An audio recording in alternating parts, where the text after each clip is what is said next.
Boa tarde a todos e todas. É uma grande alegria nós estarmos aqui para nós conversarmos um pouquinho sobre a nossa doutrina. E nós agradecemos à direção da casa pela confiança que depositaram em nós e nos permitiram realizar este estudo. Nós vamos falar hoje um pouquinho a respeito da origem da febre das mesas girantes. Eu já faço um spoilerzinho aqui, avisando que vai passar um filme a respeito das mesas girantes. Então, nós vamos começar entendendo um pouquinho mais sobre isso, já na nossa palestrinha. Depois que a família Fox começou a ser atormentada por manifestações espirituais em sua casa, no vilarejo de Hydesville, interior do estado de Nova York, Estados Unidos, as duas filhas mais jovens da casa, Kate e Maggie, foram morar com a irmã mais velha, em Rochester. E como se tornaram conhecidas pela repercussão daquelas manifestações e porque alegaram continuar vivenciando semelhantes fenômenos, as duas irmãs foram desafiadas a fazer demonstrações da sua mediunidade. Diversas sessões com as meninas foram realizadas no salão de eventos da cidade, chamado Corinthians Hall, nada a ver com o nosso Corinthians, na presença de grande plateia, dentro da qual constavam autoridades civis, religiosas e estudiosos interessados em constatar as manifestações. Espíritos foram evocados e, segundo os relatos, produziram variados efeitos físicos, por exemplo, fazer a mesa bater os pés para responder a diversas perguntas, uma batida para um sim, duas batidas para um não, ou mesmo imitar números e letras numa espécie semelhante ao método de comunicação do telégrafo. Jornais da época noticiaram as bem-sucedidas experimentações, o que serviu de estímulo para que outros médiuns reunissem seus conhecidos e o público da sua localidade para experimentações coletivas. Reuniões desse gênero se tornaram uma febre na América e não tardou para se espalharem mundo afora. Na década de 1850, não se falava em nada mais extraordinário na Europa do que o espiritualismo moderno. Na Revista Espírita de abril de 1869, há a seguinte colocação: não havia família que não possuísse sua mesinha animada, nem círculo que não tivesse os seus espíritos familiares. Marcava-se dia para fazer a mesa girar, como hoje se marca encontro para uma festa surpresa. Por um instante, a curiosidade pública, atiçada pelo clero a amedrontar as almas pelo espectro abominável de Satã, então, a curiosidade pública não conheceu limites e as mesas estalavam, sacudiam, dançavam do subsolo à água furtada com uma obediência das mais meritórias. O jornal britânico The Yorkshire Man, de 25 de outubro de 1856, publicou um artigo a respeito daquela moda, ironizando os fenômenos, mas confessando sua popularidade, declarando que os fenômenos comuns de movimento de mesas, na verdade, são familiares a muita gente. Há cerca de 2 ou 3 anos, não havia uma reunião noturna que não tentasse a realização de um milagre espiritual. Naqueles dias, a gente era convidada para chá e mesas girantes, como novo divertimento, e tinha que se mexer toda a família em volta dos móveis como loucos.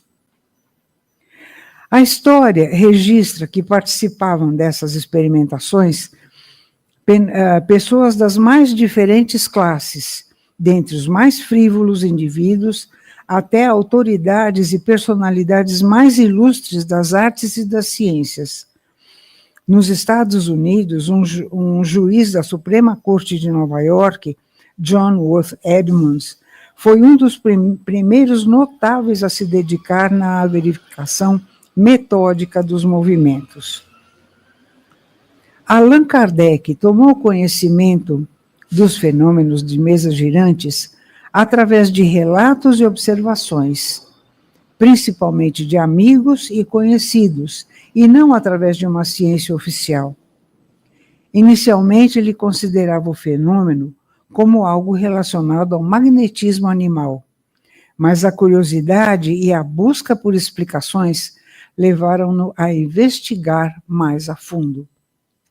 As primeiras manifestações de mesas girantes observadas por Kardec aconteceram por meio de mesas se levantando e batendo com um dos pés um número determinado de pancadas e respondendo a perguntas. A mesa girante ou falante foi bastante ridicularizada, falemos claro. Esta zombaria é injustificável. Substituir o exame pelo menosprezo é cômodo, mas pouco científico. O nome mais ilustre na França em seu tempo, Victor Hugo, escritor, romancista, poeta, dramaturgo e ensaísta, foi um ativo e declarado experimentador da comunicação mediúnica, através das sessões de mesas girantes. Allan Kardec, analisando esses fenômenos, concluiu que não havia nada de convincente no método dos céticos, porque se podia acreditar num efeito da eletricidade, cujas propriedades eram pouco conhecidas pela ciência de então. Ele desenvolveu métodos para se obter respostas mais desenvolvidas, por meio das letras do alfabeto. A mesa batendo um número de vezes corresponderia ao número de ordem de cada letra, chegando assim a formular palavras e frases respondendo a perguntas propostas. Kardec concluiu que a precisão das respostas e a sua correlação com a pergunta não poderiam ser atribuídas ao acaso.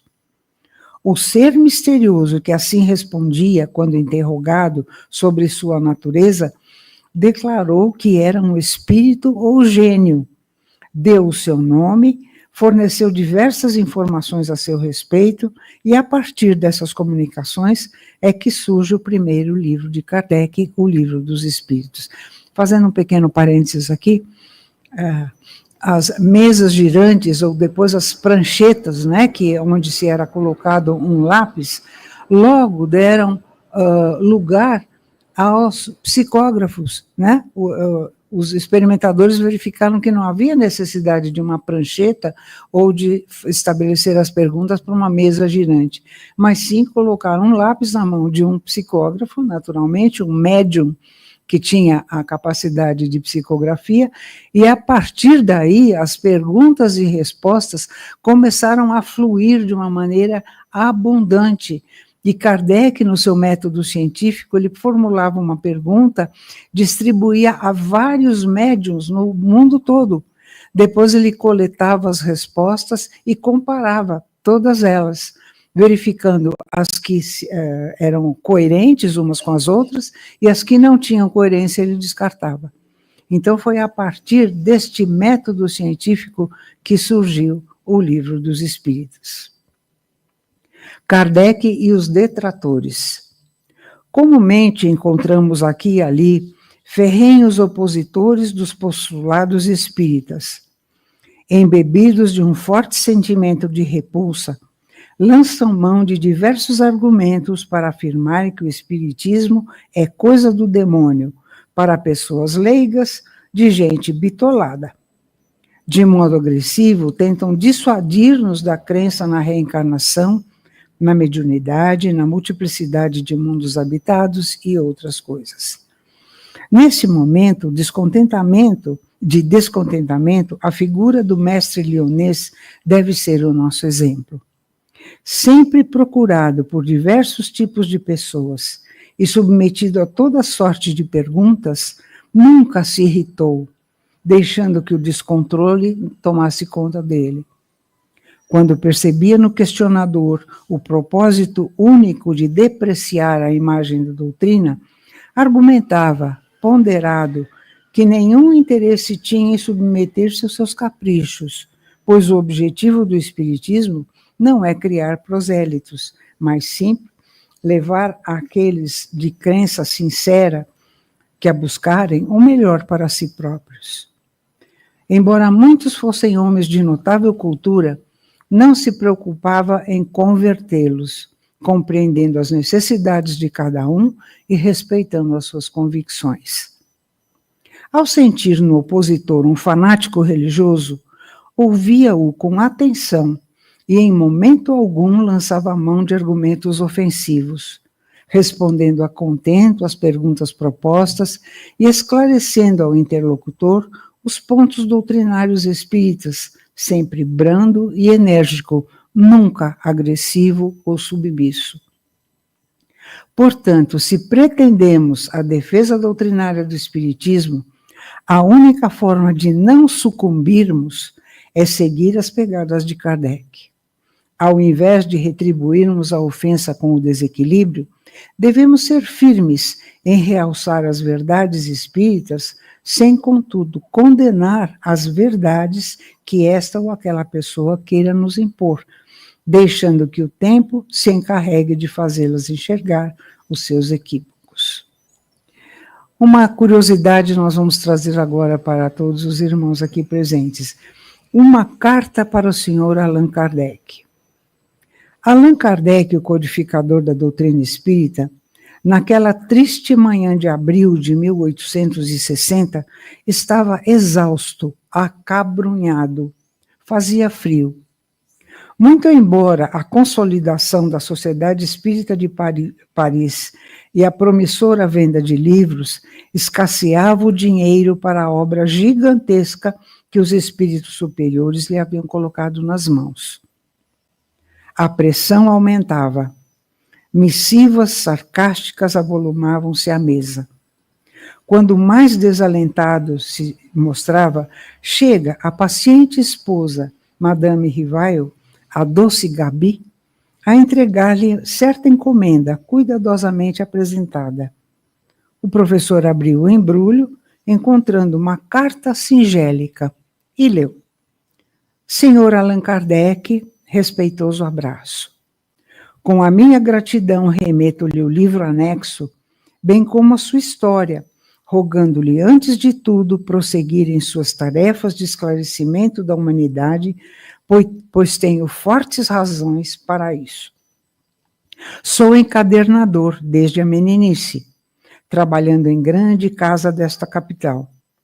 Há cerca de 2 anos, casei-me com aquela que se revelou minha companheira ideal.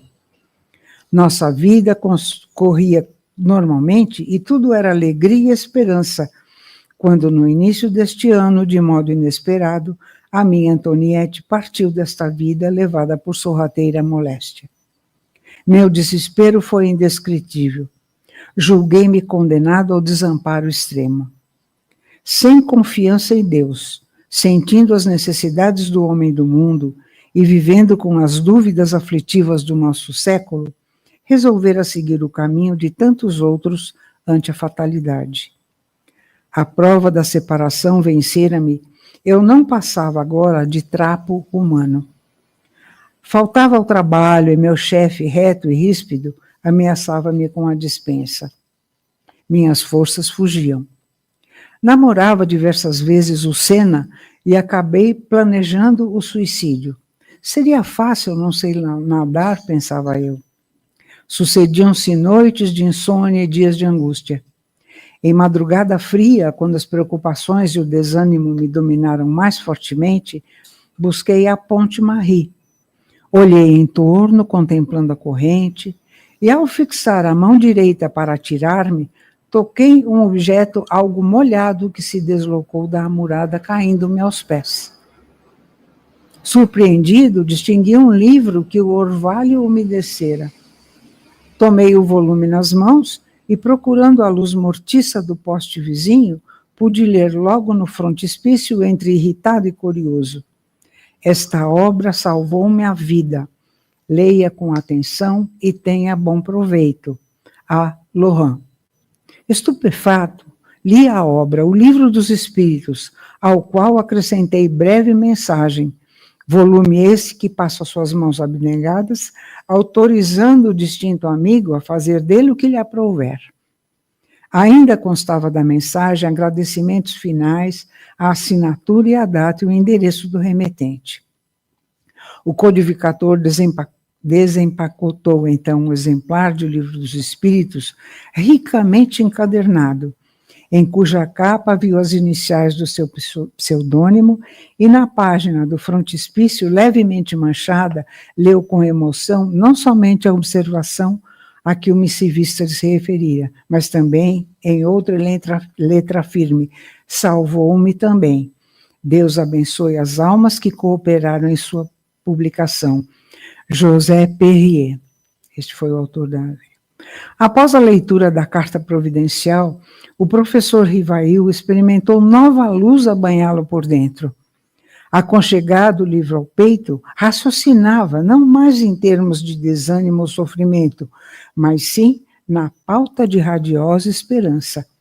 Era preciso continuar, desculpar as injúrias, abraçar o sacrifício e desconhecer as pedradas. Diante do seu espírito, turbilhonava um mundo necessitado de renovação e consolo. Allan Kardec levantou-se da velha poltrona, abriu a janela à sua frente, contemplando a via pública, onde passavam operários e mulheres do povo, crianças e velhinhos. O notável obreiro da grande revelação expirou a longos haustos e, antes de retomar a caneta para o serviço costumeiro, levou um lenço aos olhos e limpou uma lágrima, assim como nós. Este depoimento foi escrito por Hilário Silva. Quanta determinação dessa criatura, não é, meus irmãos? Quanta proteção do alto para que esta obra divina fosse estabelecida e viesse trazer o consolo através das explicações coerentes e do convite à razão de quem se interessasse em acompanhar os diferentes capítulos das obras codificadas. Em um período de 11 anos, Kardec publicou 5 obras, mas da envergadura do Livro dos Espíritos, do Evangelho, da Gênese, das obras póstumas e do Livro dos Médiuns. Não são livrinhos de bolso, são obras muito importantes da nossa doutrina. E ela aí está para nos ajudar a todos nós que necessitamos destas informações para colocarmos a nossa vida no rumo certo. Nós somos imensamente gratas a esse mestre e que ele continue inspirando as nossas ações, sempre tendo Jesus como base. Muito obrigada pela sua atenção.